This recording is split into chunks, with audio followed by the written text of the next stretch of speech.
Hello everybody, welcome back to the third episode of the METS Meltdown. I want to thank everyone for the support of my first two videos, and we have another great one today. We will talk about the World Baseball Classic, METS on television, my personal predictions for the first 7 games of the year, Buck Showalter, and a very special announcement. The World Baseball Classic ended last week, and wow, just wow, what a tournament. Some of the best baseball I have and will ever witness. 20 countries filled with the best players from those nations battled for the mantle of being the champion of the world, baseball-wise at least.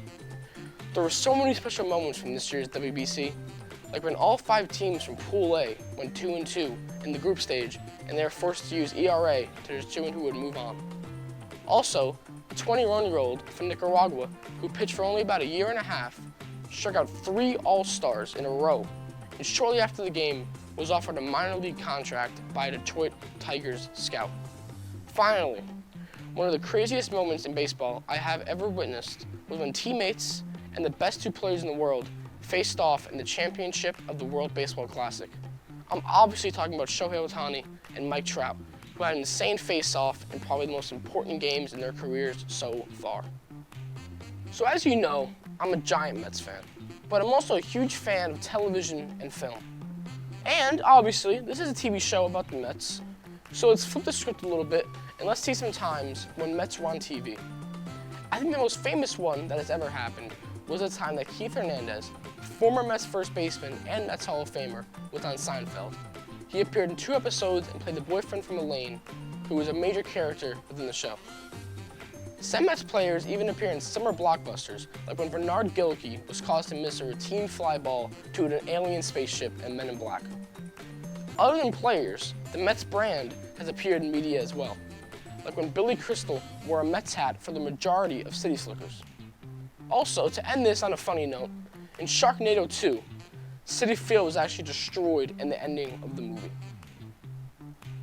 Well, that was a very fun side segment, but let's get back to the Mets. When this episode comes out, it will be 2 days before the opening day of the 2023 Major League Baseball season, and I am ready to take the league by storm.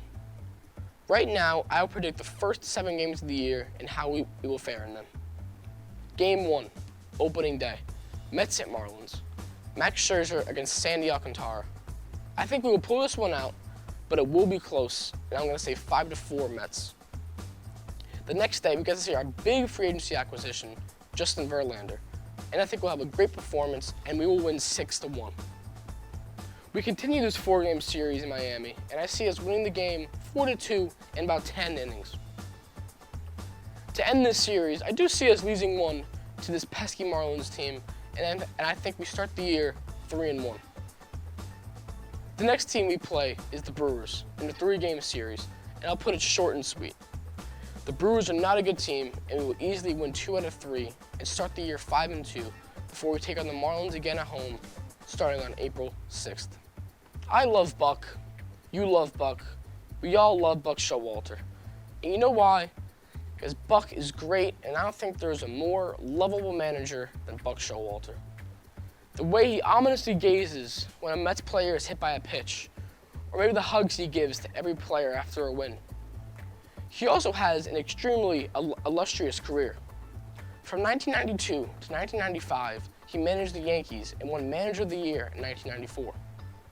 From 1998 to 2000, he managed the Diamondbacks, and from 2003 to 2006, he managed the Texas Rangers, and in 2004, he won Manager of the Year for the 2nd time. From here, he took a 4-year break, but when he came back to managing, he managed the Orioles for 8 years from 2010 to 2018. And in 2014, he won Manager of the Year for a 3rd time. Buck then took another 4-year break before returning to baseball with our Mets, and he actually won Manager of the Year in his 1st year back. I love you, Buck, and I think this will be the time you get your first World Series win. Before I go, I would like to announce something very important to me. I will be doing a special opening day live stream starting at 4 o'clock on Thursday, April 30th. If you would like to join it, it will be on my channel, and I hope you can make it. I'm Jonas Meyer, and let's go Mets.